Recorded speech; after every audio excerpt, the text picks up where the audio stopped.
Welcome to Biztech's Asia's Hottest Startup Show, the show where we feature hot startups across Asia, sharing their entrepreneurial journeys and sharing with us the journey towards becoming one of Asia's next tech unicorns. Now, today we feature Pickupp, an on-demand delivery platform founded in 2017 that claims to be redefining logistics with its transparent, customer-centric service and technology. Now, here to tell us about Pickupp is Crystal Pang. She's the co-founder and CEO of Pickupp. Welcome to the show, Crystal. Thank you. Hi, everyone. And really thanks for the invitation. My honor to be here. Now, Crystal, could we start then by giving us an overview of what you do and your entrepreneurial journey so far? Sure. I'll give you a bit of a background about myself. So I started as an electrical engineer. I did software in Boston for a few years. I then went back to Hong Kong. I've done a few things. I was in investment banking. I was with two startups prior to founding Pickupp. So the last startup I was with is a transportation marketplace where I started seeing there's no real product market fit when someone tried to use like a point-to-point matching platform to handle logistics. So that's how Pickupp came about. So we started in 2017 in Hong Kong, and then we moved to Singapore and Malaysia pretty quickly in 2018 and 2019. And we recently started operating in Taiwan as well. So now we are operating in 4 places, and we cater to all sorts of merchants, SMEs, all the way to e-commerce aggregators or even MNCs, giving them very flexible logistics solutions by giving them a network such that they can handle deliveries in a very flexible manner, including times when you need to handle peak seasons like W11, the Christmas, and it's a solution that really helped them to alleviate a lot of these logistics pains. Okay, Crystal, logistics and e-commerce logistics is a hot space on the internet right now in the investment community. What are the pain points specifically that you are addressing, and what makes you special? Sure. I think when people think about logistics, a lot of times, they think about, it must be pretty asset heavy, like someone owning a warehouse. There are a lot of sorting facilities. There'll be fleets of like ton trucks or vans running around the city. What Pickupp is doing here, we are a very tech-focused platform, and we're asset-light, and we fill the gap of this market using technology to address the pain points when customers need more than what the traditional 3PL can handle. And that means one is, how do you crowdsource sufficient supply when you have fluctuating e-commerce demand? As you can see, now people just demand things anytime, anywhere, because it's so easy. You can order anything, with a touch of a few buttons, and then things just show up at your house. But what people do not always think about is that how do you predict the peaks and troughs of these needs? Because when you buy, payment is virtual. When you buy, buying on the phone is also virtual, but logistics is physical, it's very tangible. So how do you move things quickly? So I think what we're solving here is what e-commerce players look at. And one is they want a very robust system who can handle fluctuating demand, meaning can you give me 3 to 4x capacity when I want it? And then the second thing is, can you make it reliable? Because when someone order a delivery, you want to make sure it's fulfilled. You don't want to have maybe I can handle it, but maybe I cannot handle it, because it's just more pain for the merchant. But most important, I think the third point is that they still want it to be economical. So a lot of e-commerce clients, if they run their own fleet, that means you will always have a limit or a cap on how much you can put through the system. And when you have more and more deliveries, maybe you started off as an SME merchant, you think it's fine, to fulfill 20, 30 orders a day. But as you get more and more business, which is a good problem to have, you start tackling like, 50 a day, and then 100 a day, and then 300 a day. So how do you manage the logistics. If everyone is running their own fleet, we're talking about a very centralized model, meaning things need to be consolidated before it's distributed again. So what Pickupp is solving is that, do we have a hybrid or a more decentralized way handling these deliveries, i.e. We utilize all this idle capacity in the society. There will be spaces that we crowdsource, like dark stores or even like hubs everywhere, like, nestling in different, different neighborhoods that we can utilize. Are we able to crowdsource the manpower? Because you can only have this many full-time couriers helping you, but when it comes to peak, you want 5x capacity. How likely can we find qualified people? These people can be students, can be housewives, or they're just utilizing the 2 hours a day or the 3 hours a day in the idle capacity to help you fulfill this delivery. So we help merchants take care of all these so that they can focus on selling. And then we would take care of the optimization, the predictive analytics, and predicting when deliveries need to happen. So Crystal, as you've been explaining that, the first thing comes to mind is you're the AWS of logistics. So essentially, you can scale on demand. It's an asset light. So I can go to you. I'm a little merchant, but then I can grow very quickly because of you, without having my own.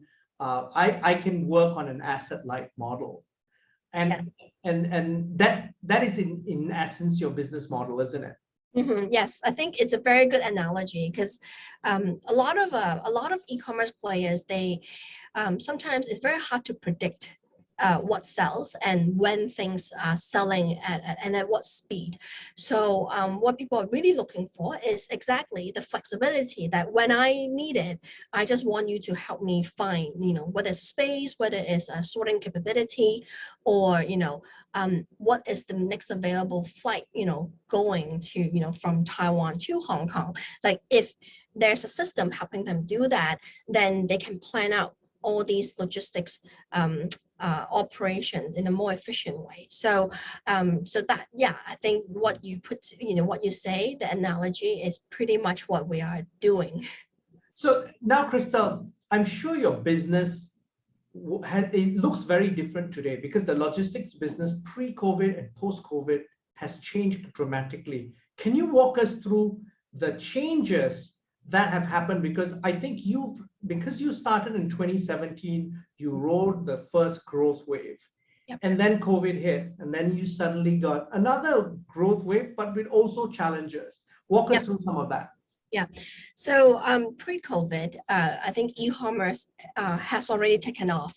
So we service a range of merchants already. So these are more the household names, like e-commerce aggregators.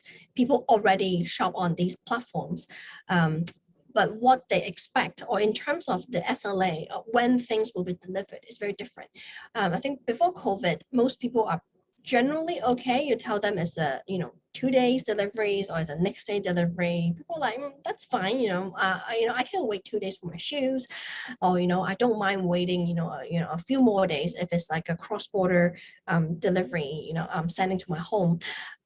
So these are the typical merchants that we service. But once COVID hit, we see a very big change in terms of two things, right? In terms of one, the clientele has a very big change, and then the second is also the requirements, or the SLA is also okay. Tell us about how your clients change in what way. So in terms of the clientele, one is there's a move from just e-commerce merchants to O2O merchants. Okay. So a lot of retailers. So O2O is online to offline, just online to offline. Yeah. So maybe they run 20, 30 retail outlets, and things were okay before COVID. But when COVID hit, social distancing, and then people are not going out because of the anxiety, like they want to reduce the chances of being contracted with COVID. So that means a lot of these retailers are hit pretty hard. So we also see the trend, maybe before 2019, when we pitch to some of these retailers, we tell them, we have a very flexible way you can handle store to door, or we can give you a very flexible inventory balancing system so that you can use these outlets as mini storages. This idea was a bit foreign to them. I think to them it's like, okay, it's a very interesting idea, but I don't think I need it. But after COVID, I think they need the extra, well, they need the additional revenue pretty like desperately, because otherwise, people are not walking through the doors. So then I think a lot of these clienteles like move from doing pure e-commerce to a mix of online to offline slash also moving to online. So I think this is the first big change. The second is also the types of deliveries that we're handling. Before COVID, you'll see that it's mainly like fashion items, mainly electronics, things like that. But after COVID, we see a surge in terms of groceries, in terms of baby products, in terms of pet products, because I think people don't want to go out, and if you have a baby home, you try to minimize the time to go out. We also see a surge in terms of medical needs. Something a bit surprised, Pickupp did not position the company to serve the medical sector in the past or pre-COVID, but I think it's coincident when it hits a lot of these PCR tests, a lot of this COVID-19 samples, when people are being quarantined, how do you make sure you get tested timely? And then there's like a very short shelf life, where these samples can be valid. So that means you need very quick deliveries, which is like 2 hours, and it doesn't make sense to rush them all to like a central laboratory, right? So there's a very big project that we work with the government in Hong Kong, where we'll rush it to the nearest neighborhood clinic so that they can get these tests done pretty timely. And then we're also working with some telemedicine companies, because a lot of people with chronic illness, they would not want to go out, but they still need to get the meds and they want to minimize visiting the doctor. So we started doing a lot of medicine deliveries during the time. So Crystal, obviously what's happened is the range of partnerships that you have needed to execute has changed very dramatically. Who are your key partners that make all of this magic work? So I would say this network, to make sure a network like this works, first and foremost, you will need the right kind of technology. That's where you come in. Basically, you have that layer. That's you. Mm-hmm. Yeah, because at some point you will need to understand, okay, if someone needs to handle like a food delivery versus someone who needs to handle medicine, do they need different qualifications? That means they need to receive different training. That means they need to, maybe someone taking samples will need to have goggles and gloves and certain boxes. So how do we make sure we have different cohorts of agents that we can mobilize them so that the right or the trained and qualified people see the right orders. So I think that's the most important part. And then the next thing is also linking in a lot of these supply chain resources together, because after all, Pickupp is an asset-light network, but we do rely on there are a lot of satellite network partners like these dark stores in the neighborhood, and then we also rely on a lot of these whether it's like a van, whether it is like someone on the motorbike, or whether someone walking that comes onto this platform and provide these services. So I think we're pretty lucky. We're very lucky because when COVID hits, a lot of retailers, they're also looking for additional revenue because no one is visiting the physical stores. Yes. Yeah. So we managed to find partners who quickly change and are willing to pivot. So start taking on, it's just temporary storage of certain orders and they'll go out again. And then we'll also see a lot of people, when they need flexible income, because of whatever reason in COVID, they need to take a no pay holiday, people or F&B outlets hit very hard, they're just not getting enough jobs. So these people will come onto the platform as well, because we are one way, to provide them this flexible income opportunities. Now, you've just raised a 20 million funding round. But before that, obviously, you've had a journey that you started in 2017. Mm-hmm. Walk us through your funding journey up to your latest funding round. We had we had 2 rounds of institutional funding before this. So do you have a friends and family round in the 2017? There is. I mean, I put in my savings, and so did some of my family and friends. It's a pretty I would say it's a pretty bold move. Thinking back, because back then in 2017, I know e-commerce is a sector that will grow. I'm also pretty confident that Asia is the place to be. I think, but I was not. I don't think anyone can predict COVID though. So back in 2017, it was a pretty big leap of faith. So I was very glad, to have support from friends and family, and including the prior round in 2018. We had a pre-A round with some institutional investors, including the Alibaba Entrepreneurs Fund, who led the round, and then we had another round of funding, from another investor, the Vision Plus Capital.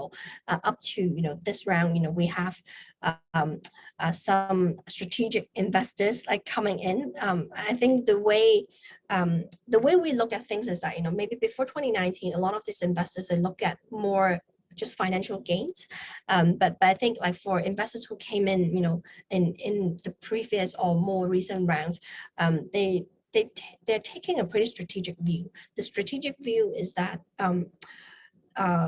this whole e-commerce is changing too because of time compression. Compression, what people expect now is just quick commerce. Everything needs to be delivered in a much faster manner. That means things to be much more decentralized. So I think these investors are now taking a view that they will welcome something like a Pickupp, like a company like Pickupp, where we try to bit more out of the box and be very flexible, like by not owning any assets, but in a way link assets or resources together to make sure the supply chain works smoothly. Okay, and how are you going to deploy this capital that you've just raised? We have two big focus. I think the first big focus is that we want to make sure we deepen our presence in Southeast Asia. We already have operations in Malaysia, in Singapore, and in Hong Kong. So I think very recently, we also in Malaysia, we started Penang, and then we started opening other cities, linking up these demand, and also make sure that we're not just satisfying the intra-city needs, but we're also linking up inner city and even crossing borders. So deepening and penetrating these markets is one. The second is also making sure that we deploy the capital in Taiwan as well, because we have some strategic shareholders, and they will they also they're going through certain digital transformation and thinking about logistics in a very different way. So we are working with them very closely, trying to make sure the Pickupp solution will be implemented in Taiwan as well. So Crystal, looking back in your entrepreneurial journey in the last couple of years with Pickupp, what are 3 things you think that you've done really well? If I have to name 3 things that I've done well, I guess the first thing is definitely being very persistent, being super persistent. I think and in 2017, when this idea came about, it was a good idea, but it's also not, we've pivoted and then we've had a few iterations. So not giving up and really keep executing and believing, this is the right way to go, by not owning any assets, but, being the technology layer. I think that's something that wouldn't be possible, had I just given up, in 2018 or even 2019. So, and then I guess the second thing is also making sure the expansion and the way we launch is timely and quickly. Because if you look at the places where we operate, if you only operate in one single market, it's very difficult to justify to a lot of investors saying that I'm very scalable and I'm also it's something that can duplicate across markets. Exactly, because scalability is not easy. I think very young entrepreneurs, that's one of the biggest mistakes they make. They think that it's easy to go regional. Yeah, so I think being able to scale quickly to different markets is definitely something I think we've executed in a correct way, so that now we're seeing good results coming back. And then I think the third one is also us having a very data-driven mindset, because I think when we work with a lot of our merchants, it's very easy to fall into this trap of just going with, if I'm very used to using a traditional third-party provider and, all I want you to do, can you just give me 20 vans and 20 trucks or just why don't you start operating a warehouse and I just give everything to you, then and operate it the same way as if there's no disruption, using the same old centralized model of operations. I think what we have done well in the past is that we managed to convince a lot of early adopters, a lot of our merchants. I would say there is like a token of like confidence to say, okay, I'm going to try something new. I think Pickupp is a good solution and I'll give you the buy-in, because a lot of these merchants have been with us not just for a few weeks or a few months. They've been with us for years. So I think we are very appreciative as well, to have so many merchants with this courage to kind of jump on board and try out our solution. Now, Crystal, then on the flip side of the equation, what are 3 things that you would change or would have done differently? I think a couple things that okay, well, first of all, I jumped into this sector without really knowing logistics. This is something that you worked at Uber before. You had some idea, right? Yes, I think transportation is something I have some experience, but I think a matching platform, a point-to-point matching platform, Right. is very different from logistics. I had no prior background, so even with Uber, it's a lot of like just intracity point-to-point kind of quick matching, right? But when you start working with bulk e-commerce clients, you're talking about, okay, someone is ordering 20 pallets of items of e-commerce products. They're shipping from a plane, arriving, custom clearing, and then moving through the supply chain. I think these are stuff that we learned it the hard way, right? While we move from city to city, we realize how complicated the supply chain is. So that's something I wish, if I knew I need to be in this sector, maybe I would, looked up or be a bit more involved early on. And a second thing, I probably would try to do more, I think, is in terms of the talent acquisition. Okay. Had I known, I need to be in this, so many places, so many cities, maybe, I wish I would be more open and be a bit more proactive, knowing more friends. There are times when we, especially after COVID, we need to hire, and then it's very difficult because from just by interviewing someone, you don't know, like this candidate seems like very very competent.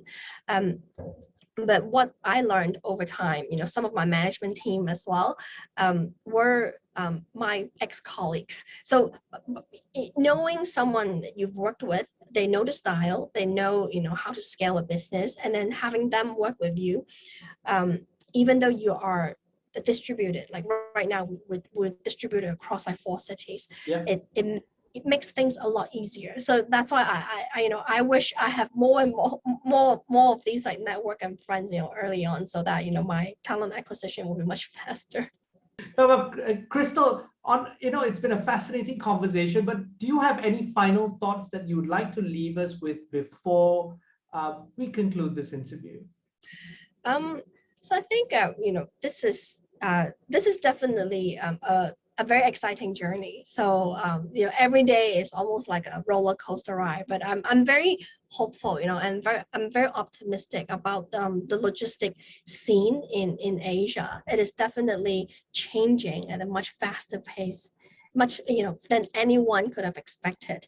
So whoever is watching or is tuning into this, I would really strongly urge you to kind of look around. Like if you happen to see Pickupp operating in that area, try us out, and we're very open to any kind of feedback.